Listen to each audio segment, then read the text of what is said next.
ప్రార్థన చేసుకుని ఈ రాత్రికాలపు కుటుంబ ప్రార్థన మనం ప్రారంభించుకుందాం.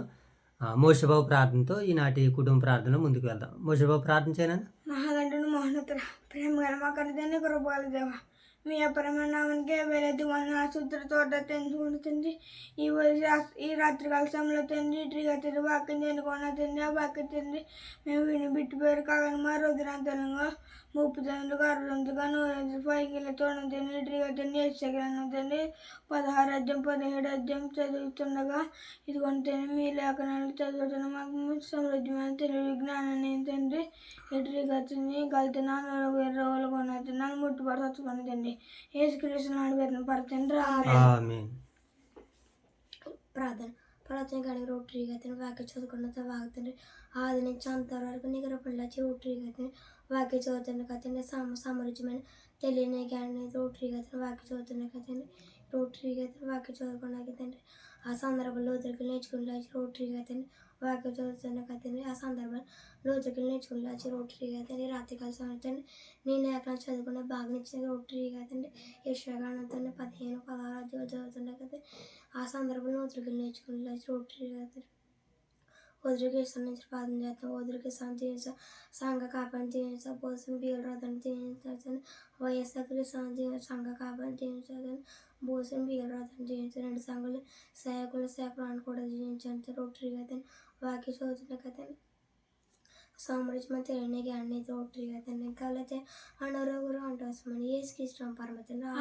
ఆమేన్. ప్రార్థన చేసుకుందాం.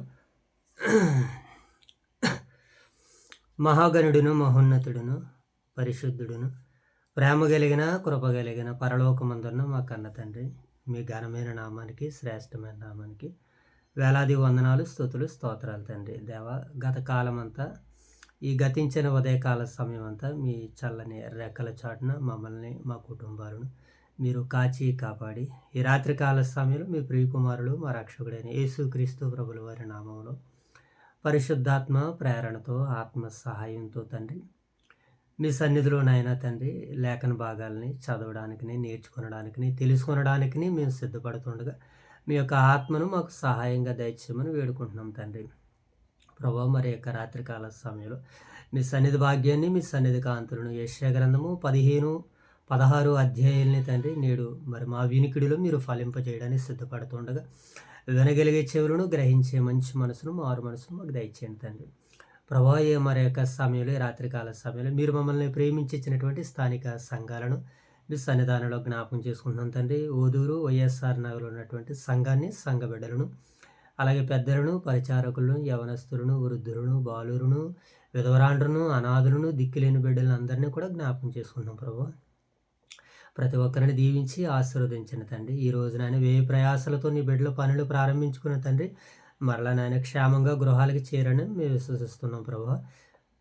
మరి ప్రతి ఒక్కరు తండ్రి మీ అందు భయభక్తులు కలిగి తండ్రి మీరిచ్చిన నాయన తండ్రి శక్తి సామర్థ్యాలతో ప్రతి ఒక్కరూ కష్టపడి పనులు చేసుకుని కుటుంబాలని రక్షించుకుని కాపాడుకునే భాగ్యాన్ని దయచేయండి. అలాగే సంఘాన్ని నడిపిస్తున్నటువంటి మా ప్రియులు దైవ సేవకులు రాజుగారిని బట్టి వారి కుటుంబాన్ని బట్టి మీకు వందనాలు ప్రభా. మరి సంఘాలను ఎంతో ముందుకు నాయన బలంతో ముందుకు నడిపిస్తుండగా నాయన సేవకులకు మరింత ఆయువును ఆరోగ్యాన్ని బలాన్ని శక్తిని దయచేయండి. సంఘాన్ని అంతటిని దీవించి ఆశీర్వదించమని వేడుకుంటూ తండ్రి మరి రాత్రికాల సమయంలో జరుగుతున్న యొక్క పరిచర్యను ఆయన మీకు మహిమకరంగా మాకు దీవెనకరంగా ఆశీర్వాదకరంగా మీరు జరిగించమని నడిపించమని మా ప్రభు అయిన యేసుక్రీస్తు వారి నామంలో ఈ ప్రార్థన మీకు సమర్పిస్తున్నాము తండ్రి. రైట్, మంచిదినైనా మరి యొక్క సమయంలో యెషయా గ్రంథము 15-16 అధ్యాయాలని మరి నేడు బైబిల్ పఠనంగా లేఖన భాగాలను చదువుకుంటూ తండ్రి యొక్క నామాన్ని మహింపరుచుకుందాం. యెషయా గ్రంథము 15వ అధ్యాయం 1వ వచనం చదువుకుందాం. మోయాబును గూర్చిన దేవోక్తి.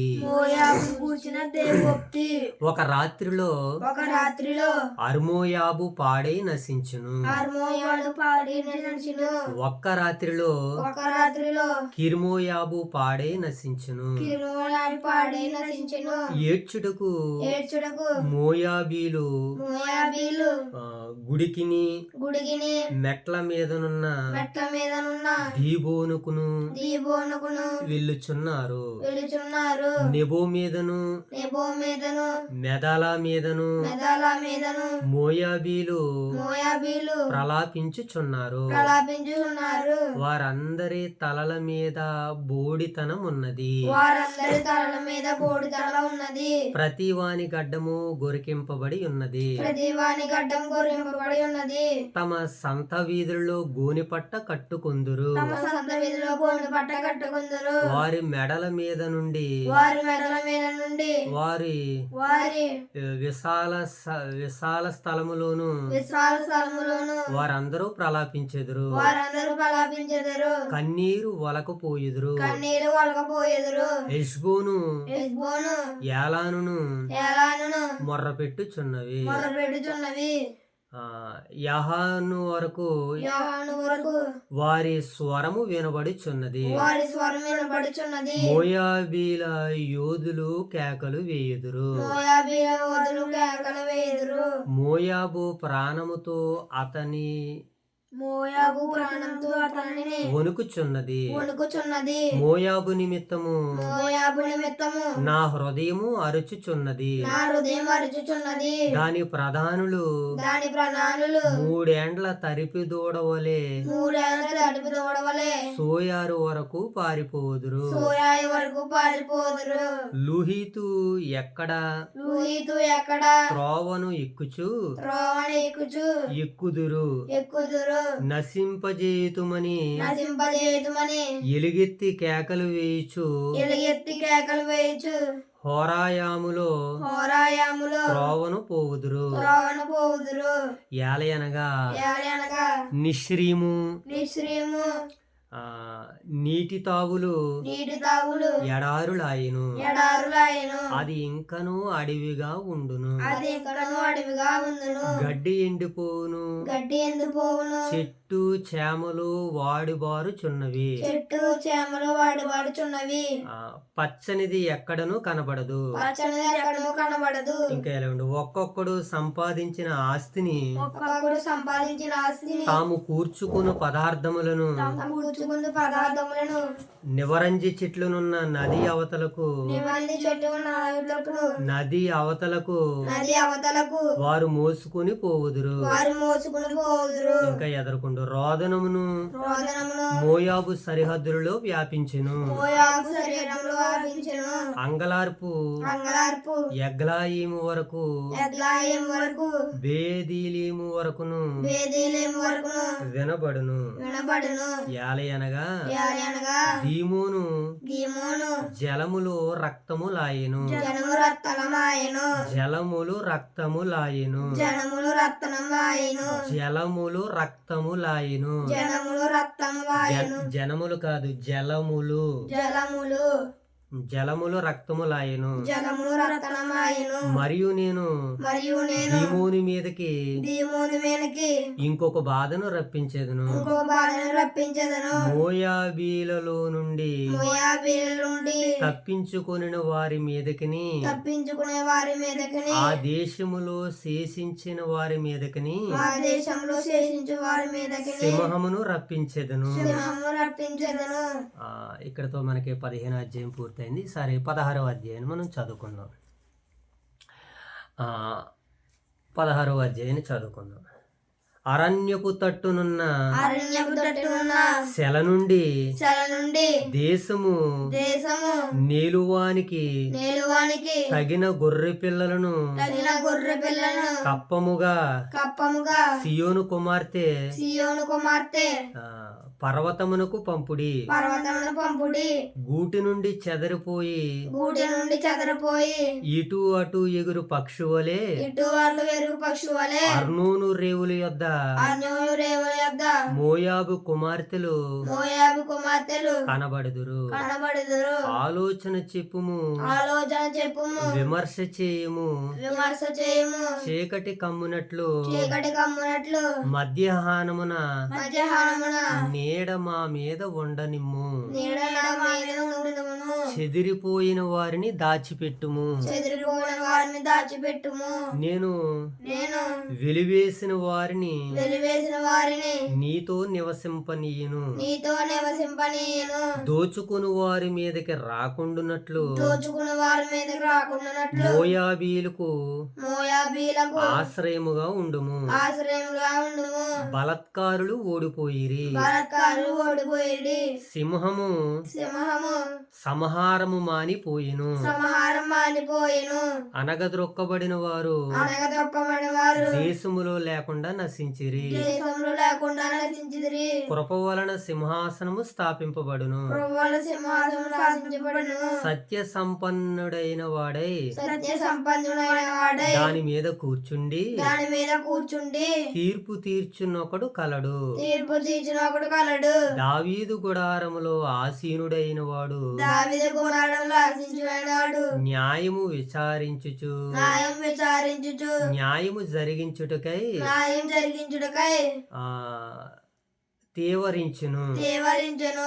మోయాబీలు మోయాబీలు బహు గర్వము గలవారని మేము బహు గర్వముల వారిని వినియున్నాము. వినియున్నాము. వారి గర్వమును గూర్చియు వారి గర్వం గూర్చి వారి అహంకార వారి అహంకార గర్వక్రోధములను గూర్చియు విని గర్వకోరం కూర్చుని ఉన్నాము. ఉన్నాము. వారు వదురుట వ్యర్థము. వారు వదులుట వ్యర్థము. కావున మోయాబీలు మోయాబీలు మోయాబును గూర్చి మోయాబును గూర్చి అంగలార్చుదురు. అంగలార్చెదరు. అందరూ అంగలార్చుదురు. అందరూ అంగలార్చెదరు. మోయాబీలరా మోయాబీరులారా కేవలం పాడయ్యున్న కేవలం పాడైయున్న కిర్హసేతు కిరయేసు ద్రాక్ష పండ్లు అడలు ద్రాక్ష పండ్లు అడలు దొరకక మీరు దొరకక మీరు మూలుగుదురు. మూలుగుదురు. ఏలయనగా అనగా హెష్బోను పొలములు హెష్బోను పొలములు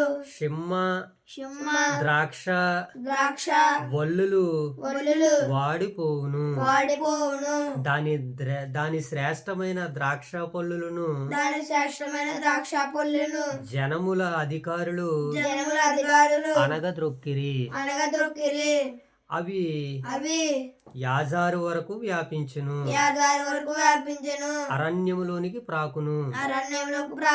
ఇంకెదరకొచ్చు దాని తీగలు విశాలముగా వ్యాపించును. సముద్రమును దాటెను. అందువలన యాజారు ఏడ్చినట్లు నేను ద్రాక్ష వల్లుల నిమిత్తము ఏడ్చెదను. హెష్బోను ఏలాలే కన్నీళ్ల చేత నిన్ను తడిపెదను. ఏలయనగా ద్రాక్ష త్రొట్టి తొక్కి సంతోషించినట్లు నీ శత్రువులు నీ వేసకాల ఫలములను మీదను నీ కోత మీదను పడి కేకలు వేయుదురు. ఆనంద సంతోషములు ఫలభరితమైన ఫలము నుండి మానిపోయిను. ద్రాక్ష తోటలో సంగీతము వినబడును. ఉత్సాహధ్వని వినబడదు. గానుగలో ద్రాక్ష గెలలను త్రొక్కువాడెవడును లేడు. ద్రాక్షల తొట్టె త్రొక్కువానిని సంతోషపు కేకలు నేను మాన్పించేదను. మోయాబు నిమిత్తము నా గుండె కొట్టుకొనుచున్నది. కిరివేసేతు నిమిత్తము నా అంతరేంద్రములు సితారా వలె వాగుచున్నవి. మోయాబీలు ఉన్నత స్థలమునకు వచ్చి ఆయాసపడి ప్రార్థన చేయుటకు తమ గుడిలో ప్రవేశించినప్పుడు వారికి ఏమీయో దొరకకపోవును. పూర్వకాలమున యెహోవా మోయాబును గూర్చి సెలవిచ్చిన వాక్యము ఇదే. సెలవిచ్చిన వాక్యం ఇదే. అయితే యెహోవా యెహోవా అప్పటికి ఎలాగున ఆజ్ఞ ఇచ్చుచున్నాడు. అప్పటికి ఎలాగో ఆజ్ఞయించుచున్నాడు. కూలివాని లెక్క ప్రకారము కూలివాని లెక్క ప్రకారము 3 ఏండ్లగా 3 ఏండ్లగా మోయాబీల యొక్క మోయాబీల యొక్క ప్రభావమును ప్రభావమును వారిని గొప్పవారి వారి గొప్పవారి సమూహమును అవమానపరచబడును. అవమానపరచబడును. శేషము బహు కొద్దిగా మిగులును. అది అతి స్వల్పముగా నుండును. అతి స్వల్పంగా ఉండును. దేవుడి యొక్క పరిశుద్ధ వాక్యాన్ని నేడు మన వినికిడిలో 30 దంతులుగాను 60 దంతులుగాను 100 దంతులుగాను ఫలింపజేయను గాక. ఆమేన్. రైట్, మంచిది నాయన. మరి రాత్రికాల సమయంలో దేవత దేవుడు మరి మనల్ని ప్రేమించి ఆయన సన్నిధి భాగ్యాన్ని అనుగ్రహించి ఆయన సన్నిధి కాంతులు యెషయా గ్రంథము 15, 16 అధ్యాయాల ద్వారాగా దేవుడు మరి మనకు అనుగ్రహించినటువంటి ఆయన యొక్క పరలోకపు ప్రేమకై మనం నిండు మనసుతో కృతజ్ఞతాస్తుతులు చెల్లింపబద్దులు ఉన్నాం నాయన. మంచిది. మరి యొక్క సమయంలో దేవత దేవుడు మరి మనల్ని ప్రేమించి ఇచ్చినటువంటి యొక్క సమయాన్ని బట్టి మరి ఈ సమయంలో యెషయా గ్రంథము ఈ 15, 16 అధ్యాయాల యొక్క నేపథ్యాన్ని మనం ఆలోచన చేస్తున్నప్పుడు నేటి కాల సమయంలో మనం మాట్లాడుకున్నాం కదా, ఎక్కడి నుంచి 14వ అధ్యాయం నుంచి మనకి 13వ అధ్యాయం దగ్గర నుంచి కూడా మరి ఆయా దేశాల మీద తీర్పులు అనేటువంటివి ప్రారంభమవుతున్నాయని మనం చదువుకున్నాం. ముందుగా మరి బబులోను గురించి మనం నిన్న 13, 14 అధ్యాయులు మరి బబులోను దేశం మీదకి ఎలా కీడు విపత్తు రాబోతుందో దానిని 13, 14 అధ్యాయాల ద్వారా మనం చూసినటువంటి వర్తమానం. అయితే ఇప్పుడు ఈ 15, 16 అధ్యాయాల్లో ఇప్పుడు దేవుడు ఏ దేశం మీదకి ఆ తీర్పుని రప్పించబోతున్నాడు అని అంటే మోయాబు దేశం మీదకి. ఇప్పుడు దేవుని యొక్క ఉగ్రత, దేవుని యొక్క కోపము, దేవుని యొక్క ఉగ్రత ఎవరి మీదకి రాబోతుంది అంటే మోయాబీల మీదకి రాబోతుంది. ఇంతకీ ఎవరు ఈ మోయాబీలు అంటే ఈ మోయాబీలు గురించి అమ్మోనీయుల గురించి మనకి ఆదికాండము 19వ అధ్యాయంలో మనకు కనపడుతుంది. ఆదికాండం 19వ అధ్యాయం చివరి వచనాల్లో మోయాబీలు అమ్మోనీయులు. ఈ మోయాబీలు అమ్మోనీయులు ఎవరనంటే లోతు గారు ఉన్నారు కదా, లోతు గారి కుమార్తెకు పుట్టినటువంటి పిల్లలు అనమాట. ఒక ఆవిడకేమో మొదట ఆవిడకేమో మోయాబీలు పుడతారు, రెండవ ఆమెకేమో అమ్మోనీయులు పుడతారనమాట. వీళ్ళందరికీ అమ్మోనీయులకి మోయాబీలకి మూల పురుషులు ఎవరా అంటే లోతు గారి యొక్క పిల్లల ద్వారాగా వచ్చినటువంటి సంతతి అనమాట. ఓకేనా. ఇప్పుడు ఈ సంతతిని దేవుడు శిక్షించబోతున్నాడు అనమాట. కారణం ఏంటి అంటే వారు పాపాలు పండినవి గనక దేవుడు ఏం చేయాలనుకుంటున్నాడు, వీరిని శిక్షించాలనుకుంటున్నాడు. ఆ శిక్షించాలనుకున్నటువంటి సందర్భాన్ని ఇప్పుడు దేవుడు ఎక్కడ రాయించాడు, ఇంకెదరికెట్టుకో. నువ్వు చెప్తున్నాను ఇందాక నుంచి, అది కాలు కింద ఎట్టుకుని దాని చైర్ ఎదరికెట్టుకోవాలి. ఇందాక నుంచి చెప్తున్నాను నీకు ఏమా. దేవుడు ఏమని చెప్తున్నాడు, ఇప్పుడు ఈ మోయాబీలకి దేవుడు ఏం చేస్తానంటున్నాడు, ఆయన తీర్పు తీరుస్తానంటున్నాడు, దానికి శిక్షణ రప్పిస్తానంటున్నాడు. కారణం ఏంటంటే వారు దేవునికి అవిధేయులుగా ఉన్నారు. ఒక మాటలో చెప్పాలని అంటే దేవుడికి గర్వవంతులుగా ఉన్నారు. ఎవరికైనా దేవునికి మానవాళిలో నచ్చనిది ఏదైనా ఉందని అంటే అది గర్వం. చాలా దేవునికి కోపం వచ్చేస్తుంది అనమాట ఈ విషయంలో. ఎక్కడైనా దేవుడు తగ్గుతాడేమో కానీ ఇక్కడైతే మాత్రం అసలే దేవుడు కారణం ఏంటనంటే ఆయన దృష్టికి మనుషులు ఎలా ఉండాలని అంటే చిత్తం ప్రభా నువ్వు ఏది చెప్తే నేను అది చేస్తానన్నట్టుగా ఉండాలి. వారు అన్యులైనా దేవుని పిల్లలైనా బయట ఉన్నటువంటి వారైనా లోపల ఉన్నవారైనా ఎవరైనా ఆయన పిల్లలే.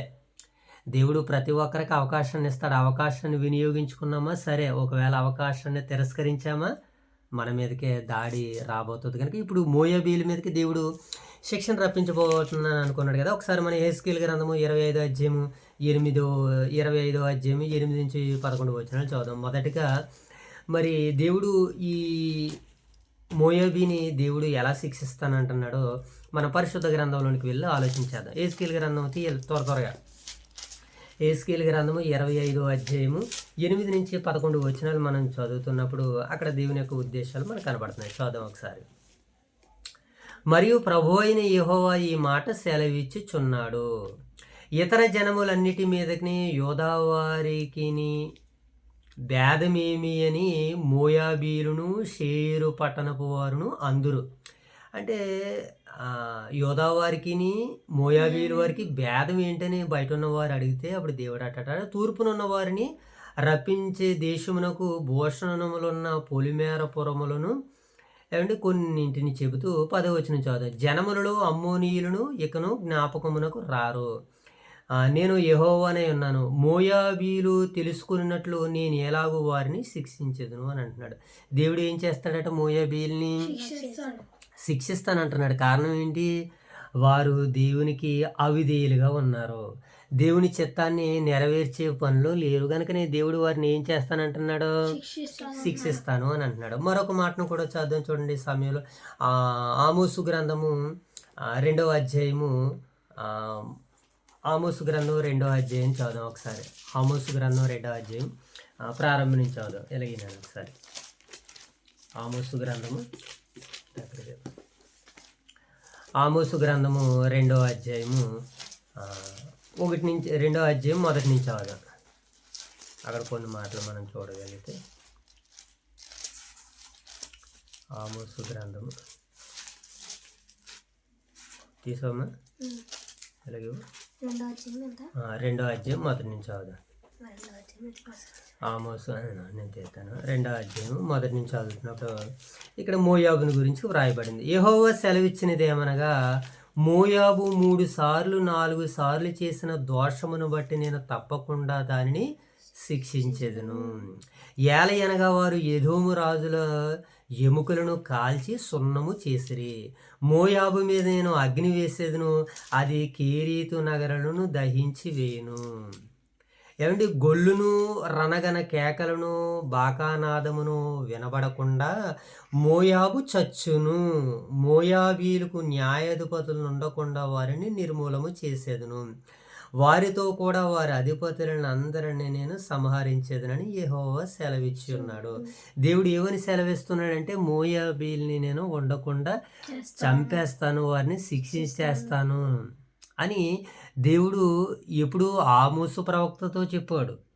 యెషయా ప్రవక్త ఇప్పుడు దర్శనంలో చెబుతున్నాడు. ఇప్పుడు ఆమోసు గారు మాట్లాడారు. ఇలా ప్రవక్తలు అందరితోనే చెప్పుకుంటూ వస్తున్నాడంటే వీళ్ళు చెప్పుకునేటట్టుగా బ్రతుకుతున్నారనమాట.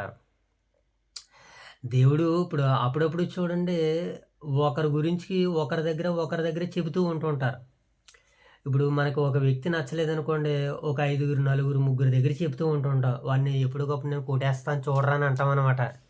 అలాగా ఆ వ్యక్తిని ఈ వ్యక్తి వెళ్ళి కొట్టినప్పుడు ఈ 5గురు వచ్చి చెప్తారనమాట. అవును రో, మొన్న డిసెంబర్ నెలలో నాతో అన్నాడు నేను కొడతానని. అయితే నాతో కూడా జనవరి నెలలో చెప్పాడని ఇంకొకటి అంటాడు. నాతో ఫిబ్రవరి నెలలోనూ కూడా అన్నాడు అంటాడు. ఇంకొకటి వచ్చి నాతో ఏప్రిల్ నెలలో కూడా చెప్పాడు, అందుకని మే నెలలో నిన్ను కొట్టాడురా పలానా ఓనని. అంటే ఈ 5గురు ఇట్నెస్ మనకి ఎలాగైతే కనబడుతుందో దేవుడు ఆయా ప్రవక్తల ద్వారాగా చెప్తున్నాడు. ఆ ప్రవక్తల ద్వారాగా చెప్పినప్పుడు వీళ్ళు ఏమవ్వాలి? మారాలి. అసలే మారలేదు. అందుకని దేవుడు ఏం చేశాడు? వీళ్ళని శిక్షించేస్తున్నాడని మరి వాక్యం మనకి సెలవిస్తుంది. అలాగే జెఫన్యా గ్రంథము 2వ అధ్యాయము 8వ వచనం నుంచి కూడా చదువు కొన్ని భాగాలు. అంటే దేవుడు మరి మోయాబీల్ని శిక్షించడానికి కారణాలని మనం చూస్తున్నప్పుడు కొన్ని ఎవిడెన్స్ కనబడుతున్నాయి. దాంట్లో భాగంగా ఇక్కడ జెఫన్యా ప్రవక్త గారు కూడా ఏమంటున్నారో ఒకసారి మనం లేఖనాలను చూద్దాం ఒకసారి. జెఫన్యా గ్రంథము 2వ అధ్యాయము 8 నుంచి చదువుదాం. ఎలాగిచ్చే జెఫన్యా గ్రంథం 2వ అధ్యాయము 8 నుంచి చదువుదాం. మోయాబు చేసిన నిందయు అమ్మోని వారు పలికిన దూషణ మాటలను నాకు వినబడిను. వారు నా జనుల సరిహద్దుల్లో ప్రవేశించి అతిశయపడి వారిని దూషించిరి. నా జీవము తోడు మోయాబు దేశమును సొదొమ పట్టణం వలెను, అమ్మోను దేశమును గొమొర్రా పట్టణం వలెను చేసేదను. అంటే అన్నదమ్ములు ఇద్దరని అనమాట. ఎవరు వీళ్ళు? మోయాబీలు, అమ్మోనీయులు, ఒక అక్క చెల్లెళ్ళ బిడ్డలు అనమాట వీరు. మోయాబీలు, అమ్మోనీయులు. ఒక మాటలో చెప్పుకోవాలంటే సొదొమ గొమొర్రా జంట నగరాలు ఎలాగైతే ఉన్నాయో ఆ జంట నగరాల వల్లే మీ అన్నదమ్ములిద్దరిని నేను చేసేస్తానని దేవుడు ఆమోసు ప్రవక్త ద్వారాగా చెప్పాడు, జెఫన్యా ప్రవక్త ద్వారా చెప్పాడు. ఏమండి యెషయా ప్రవక్త ద్వారాగా చెబుతున్నాడు. అయినా సరే ఎంతమంది వీళ్ళకి అందించారో వర్తమానం అంటే వాళ్ళందరూ వెళ్ళి చెప్పారు. అయినా సరే వీళ్ళకి ఏం రాలేదు, దేవుని పట్ల భయం రాలేదు. అందుకనే వీళ్ళు చేసినటువంటి పాపాలే వారిని మరి ఆ రీతిగా నడిపించేసినది మనకి లేఖన భాగాలు సెలవిస్తున్నాయి.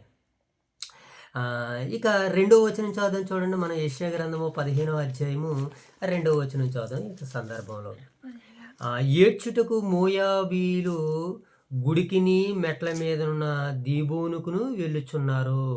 ఎక్కడికి వెళ్తున్నారట? ఏడవడానికి గుడి మెట్ల మీదకి వెళ్ళి ఏడుస్తున్నారట. నెబో మీదను ఏమండి మేదాబా మీదను మోయాబీలు ప్రలాపించుచున్నారు. వారందరి తలలో ఏం చేయబడ్డాయట మోషేబాబు? బూడి చేయబడ్డాయంటే దేనికి గుర్తు? అవమానానికి గుర్తు. బోడు అవమానం. ఇది కారణం ఏంటి? వీళ్ళు ఎంత గొప్పగా బ్రతికి అవమానపడుతున్నారని అంటే వారి జీవితాలు అలా ఉన్నాయి కనుక ఇప్పుడు ఈ మోయాబీల్ని దేవుడు తీసేస్తానంటున్నాడు. కారణం ఏంటనంటే వీళ్ళు ఏం చేయలేదు అప్పుడు. పాపం వీళ్ళకి మనం అర్థం చేసుకుంటే వారికి మనసు మార్చుకోలేదు. వాళ్ళు ఏం చేయలేదు నాయనా? మనసు మార్చుకోలేదు. నిజంగా ప్రవక్త వెళ్ళి ఒకవేళ మరి ఆ ప్రజలకి చెప్పుండాలి. చెప్పకుండా దేవుడు ఎవరిని కూడా శిక్షించడు. ముందుగానే దేవుడు ఏం చెప్తాడు తెలుసా? ఒక వ్యక్తిని శిక్షించాలంటే దేవుడు ముందుగా చెప్తాడనమాట. ఇప్పుడు సొలొమోను రాజు తప్పిపోతుంటే దేవుడు ఏం చేస్తాడు? ప్రవక్తను పంపలేదు.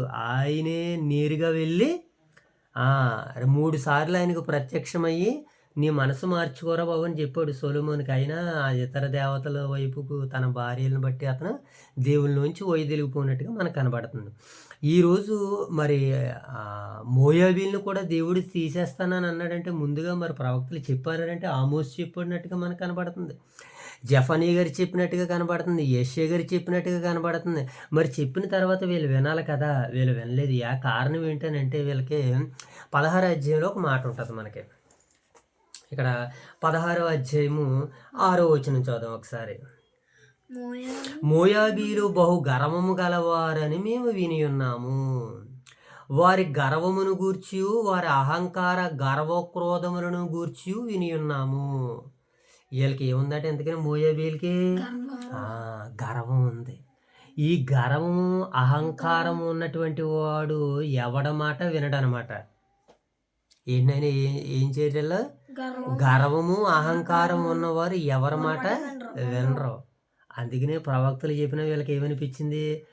లేదా తెంగరోళ్ళు చెప్పుకుంటున్నారులే అని అనుకున్నారు. కనుకనే వీళ్ళకి ఏం పడ్డది? ఇప్పుడు శిక్షలు అమలు అవుతున్నాయి. వీళ్ళు ఏడవడానికి కూడా అవకాశం ఉండదు. వాళ్ళు పట్టణాలని, అధికారులని, అధిపతుల్ని అంటే ఇంకా ప్రభుత్వం ఇంకా నిలబడడానికి అవకాశం లేదు. నిలబడకుండా ఫిల్లర్స్ అన్నిటిని పునాదుల్లో నుంచి వేల్లో నుంచి తవ్వేస్తానంటున్నాడు దేవుడు. కారణం ఏంటి అంటే గర్వంధులుగా ఉన్నారు, అహంకారులుగా ఉన్నారు. కనుక నేడు మీలో కానీ నాలో కానీ ఇలాంటి గర్వం ఉన్న అహంకారం ఉన్న దేవుడు ఏం చేస్తాడు? శిక్షిస్తాడు. నీ దీపస్తంభం నీ యొద్ద నుండి తీసేస్తానన్నాడు ప్రకటన గ్రంథంలో. నువ్వు ఏ స్థితిలో నుంచి పడుతావో ఆ స్థితిని మరలా జ్ఞాపకం చేసుకొని ఇప్పుడు మనకు వాక్యం ద్వారా చెబుతున్నాడు. ఆ రోజు వారికి ఇన్ని స్పెషాలిటీస్ లేవు. తప్పు చేస్తే తప్పుకి శిక్ష. కానీ మనకిప్పుడు అవకాశాన్ని ఇస్తున్నాడు దేవుడు. ఆయుష్ని ఇస్తున్నాడు, అవకాశాన్ని ఇస్తున్నాడు. 2 ఇస్తున్నాడు. ఆ రోజు ఈ 2 లేవు వాళ్ళకి. కానీ ఈరోజు మనకి దేవుని మహాకృపను బట్టి దీపస్తంభం ఎదుటి నుంచి తీసేస్తానంటున్నాడు ప్రకటన గ్రంథంలో. నువ్వు ఏ స్థితిలో నుంచి పడుతున్నావో జ్ఞాపకం చేసుకుని ఆ మొదటి క్రియలను మరలా చేయి అంటున్నాడు. మరలా చేయి అంటున్నాడు అంటే దేవుడు ఎంత గొప్పవాడో చూడండి మన పట్ల. కనుక వీళ్ళకు ఉన్నటువంటి ఆ క్వాలిటీని మనం చూసినప్పుడు వీళ్ళకి ఏముంది అంటే గర్వం ఉంది. ఒకసారి ఇర్మియా గ్రంథము, నువ్వు యెషయా గ్రంథము 16వ అధ్యాయము 11వ వచనం తీయగడు. నువ్వు ఇర్మియా గ్రంథము 48వ అధ్యాయం 37. 16, 11 నేను చదువుతానులే. 16, 11. మోయాబు నిమిత్తము నా గుండె కొట్టుకొనిచున్నది. మోయాబు నిమిత్తం నా గుండె ఏంటంటున్నాడు ఇక్కడ భక్తుడు మాట్లాడుతూ. కారణం ఏంటి? అయ్యి బాబో, ఇప్పుడు ఈ దేశం మీదకి దేవుడు ఎలాంటి శిక్షణ రప్పిస్తాడో, ఎలాంటి వ్యాధులను రప్పిస్తాడో, ఎలా ఈ దేశం పాడైపోతుందని ప్రవక్త యొక్క గుండె ఏం చేస్తుందట? మోయాబు నిమిత్తం అతని గుండె కొట్టుకుంటుందట. ఏమండి? మోయాబు నిమిత్తం నా గుండె కొట్టుకునిచున్నది అని అంటున్నాడు. ఏమండి? మనం ఇర్మియా గ్రంథము 48వ అధ్యాయము 37వ వచనం. ఇర్మియా గ్రంథము 48వ అధ్యాయము 37వ వచనం. ఎన్నో వచనం? 37వ వచనం. నిశ్చయముగా ప్రతి తల బోడి ఆయను, ప్రతి గడ్డము గొరికింపబడును, చేతులన్నిటి మీద నరుకులును, ఏమంటే నడుముల మీద గోను పట్టయు నున్నవి. మోయాబు ఇంటి పైకొప్పులన్నిటి మీదను దాని వీధులలోనూ అంగలార్పు వినబడుచున్నది. కారణం ఏంటి? దీనికి టైం అయిపోయింది. దేనికి? మోయాబుకి టైం అయిపోయింది కనుకనే మోయాబుని దేవుడు ఏం చేయాలనుకున్నాడు అనమాట? శిక్షించేయాలనుకున్నాడు. దానిని పాడు చేసేయాలనుకున్నాడు దేవుడు. ఏంటి అంటే వారిలో ఉన్నటువంటిది మరి గర్వము అని మనకు కనబడుతుంది.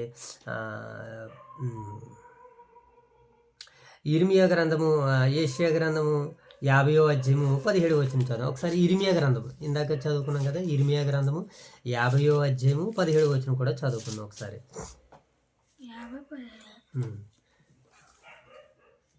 ఇర్మియా గ్రంథం 50వ అధ్యాయము 17వ వచనం. 17ఏనా?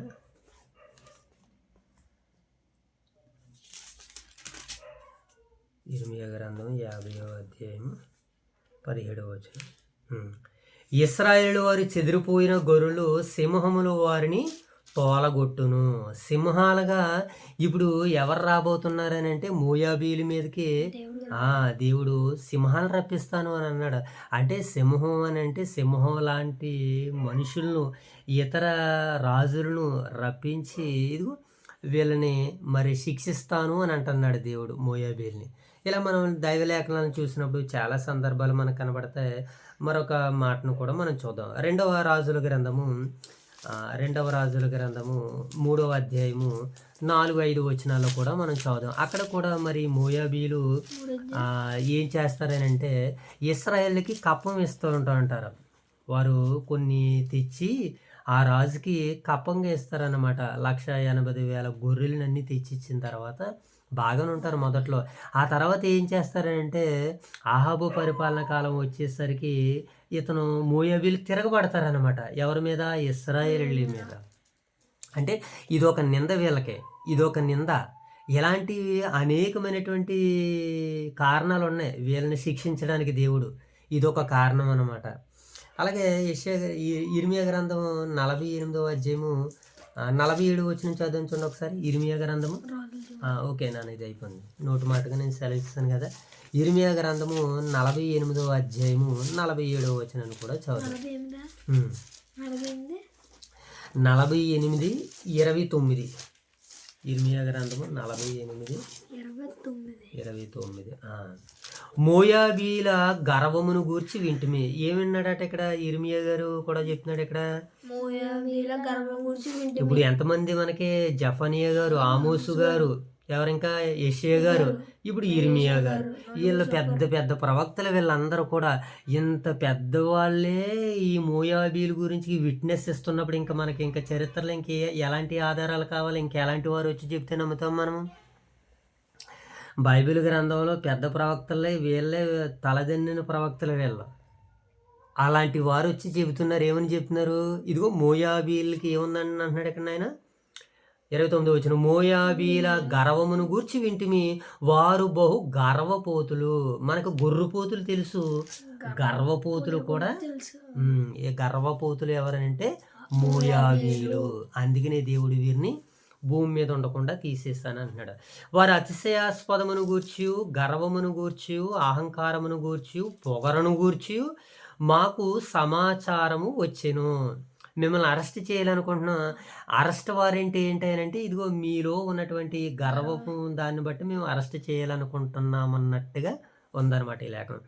వారి సంతానము నశించిన రాని ప్రగల్భములు అని ఇంకెలా చెప్పుకుంటూ మాట్లాడుతుంటూ 47వ వచనం కూడా చదువుకుందాం. ఇదే అధ్యాయంలో 47వ వచనం. అయితే అంత్యదినముల్లో చెరపట్టబడిన మోయాబు వారిని నేను తిరిగి రప్పించేదును అని అంటున్నాడు. అంత్యదినాల్లో ఏం చేస్తాడట? మరలా తిరిగి వీళ్ళని రప్పిస్తాను అని అంటున్నాడు. మరొకసారి వీళ్ళకి ఫైనల్ జడ్జిమెంట్ కూడా చేస్తానంటున్నాడు. ఆల్రెడీ ప్రవక్తల ద్వారా జడ్జిమెంట్లు అన్నీ అయిపోయినాయి. మరలా ముగింపులో కూడా జడ్జిమెంట్ ఇస్తాను అని అన్నాడు. ఆ ముగింపు కన్నా వీరు మనసు మార్చుకుంటే ఒకవేళ వీళ్ళ జాతి గాని, వీళ్ళ తరం గాని ఎవరైనా ఉంటే మరలా ఒక అవకాశం ఇస్తాడు దేవుడు ప్రతి ఒక్కరు కూడా. 3 ఏండ్ల బట్టి నేను చూస్తున్నాను. ఈ అంజూరపు చెట్టు, ఈ ద్రాక్ష చెట్లో, ఈ ద్రాక్ష వనంలో ఎందుకు ఇది ఇలాగైపోయింది? దీని చుట్టూ నాకు ఒక టైం ఇవ్వండి అన్నాడు. దేవుడు ఎప్పుడూ మనిషికి టయాన్ని ఇస్తున్నాడు, కాలాన్ని ఇస్తున్నాడు, సమయాన్ని ఇస్తున్నాడు. మనిషి దాన్ని వినియోగించుకోవడం లేదు, పాడు చేసుకుంటున్నాడు. కనుక ఇప్పుడు ఎలా ఉండాలి మనము? చక్కగా దేవుని నమ్ముకునేటువంటి వారుగా ఉండాలి, దేవుని మీద ఆధారపడేటువంటి వారుగా ఉండాలి. ఇంకేమని చెప్తున్నాడో చూడండి. 30వ వచనం కూడా చదివేసుకున్నాం మనం.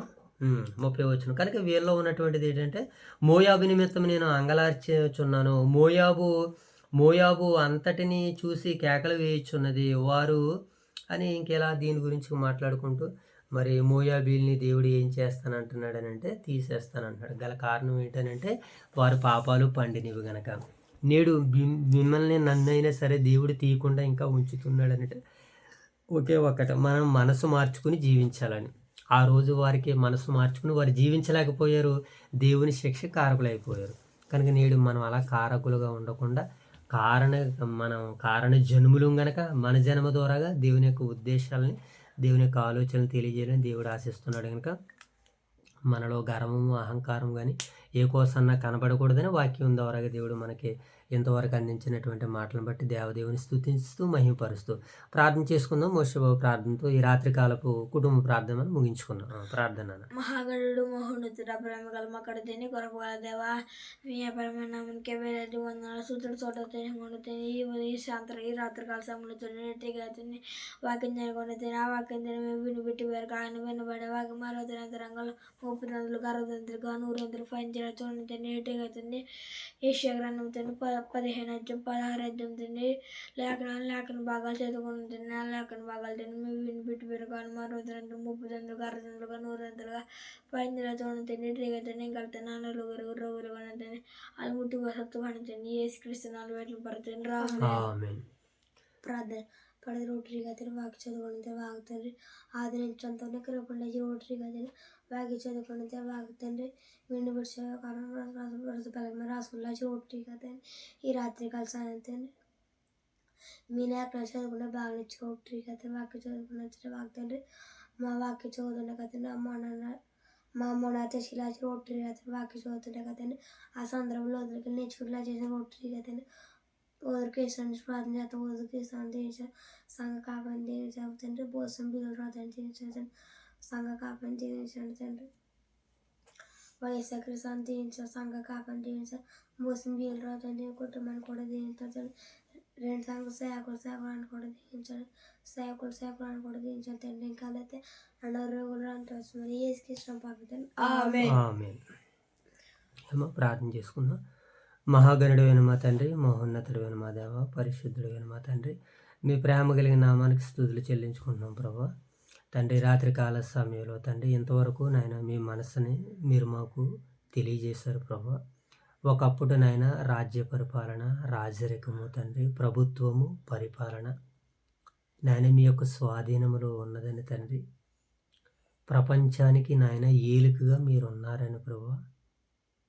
ఏలికగా ఉన్న మీరు నాయన తండ్రి ఆయా రాజ్యాల వారికి, ఆయా దేశాల వారికి మీరు నాయన ఖ్యాతులను అనుగ్రహించారు ప్రభా, పేరులను అనుగ్రహించారు తండ్రి, ప్రతిష్టతలను ఇచ్చారు ప్రభా, అధికారాలను ఇచ్చారు తండ్రి, పదవులను ఇచ్చారు తండ్రి, హోదాలను ఇచ్చారు ప్రభా, సైన్యాలను ఇచ్చారు తండ్రి. ప్రతి దేశానికి నాయన ఆ దేశాలు ఒక దేశంపై, ఒక రాజ్యంపై మరొక రాజుతో యుద్ధాలు చేసే ప్రభా, తామే యోధులమని వీరులమని అతిశయించి తండ్రి అదో పాతాళానికి తొక్కబడ్డారని తండ్రి గ్రంథం ద్వారాగా, లేఖనాల ద్వారాగా మీరు ఆధారంగా నాయన మీరు మాతో మాట్లాడారు తండ్రి. ఇంతవరకు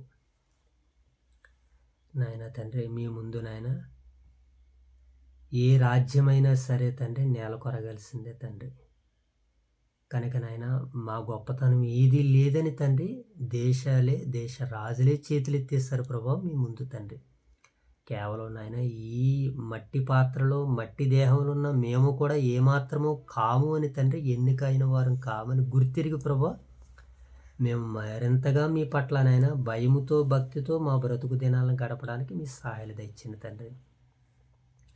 ఇంతవరకు విన్న వాక్యం మా వినికిడిలో 30 60 100 ఫలింపజేయండి. అలాగే ఈ పరిచర్ని వీక్షిస్తూ ఈ మాటలు వింటున్న నీ బిడ్డలను దర్శించండి, దీవించండి, ఆశీర్వదించండి. వారికి అడ్డుగా ఆటంకంగా ఉన్న సమస్యలన్నిటి నుంచి వారు విడిపించి విజేతలుగా నేను ముందుకు నడిపించమని వేడుకుంటున్నాం తండ్రి. పాపానికి దూరంగా పరిశుద్ధతకు దగ్గరగా బ్రతికే బిడ్డలను మీరు ధైర్యపరచండి తండ్రి. మీ మహిమ కొరకు వాడుకోండి.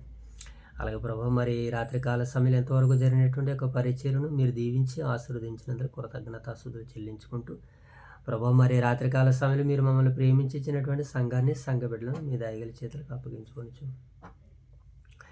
అలాగే తండ్రి, సంఘాన్ని నడిపిస్తున్నటువంటి దైవ సేవకుల కుటుంబాలను, పెద్దల కుటుంబాలను, పరిచారకుల కుటుంబాలను దీవించి ఆశీర్వదించి కాచి కాపాడమని తండ్రి, రాత్రికాల సమయంలో నాయన మంచి నిద్రను మాకు అనుగ్రహించండి అతమని. అలాగే తండ్రి, మరి నాయన ఈ యొక్క సమయంలో ప్రతి ఒక్కరిని నాయన మీ దయగల చేతులకు అప్పగించుకోవచ్చు. మహిమ, ఘనత, ప్రభావాలు మీకు ఆరోపించుకుంటూ ఈ ప్రార్థన మా ప్రభువును, మీ ప్రియ కుమారుడు, మా రక్షకుడైన మా ప్రభు అయిన యేసుక్రీస్తు వారి నామములో ఈ ప్రార్థన మీకు సమర్పిస్తున్నాము తండ్రి. ఆమేన్ తండ్రి, ఆమేన్. ఓకేనా?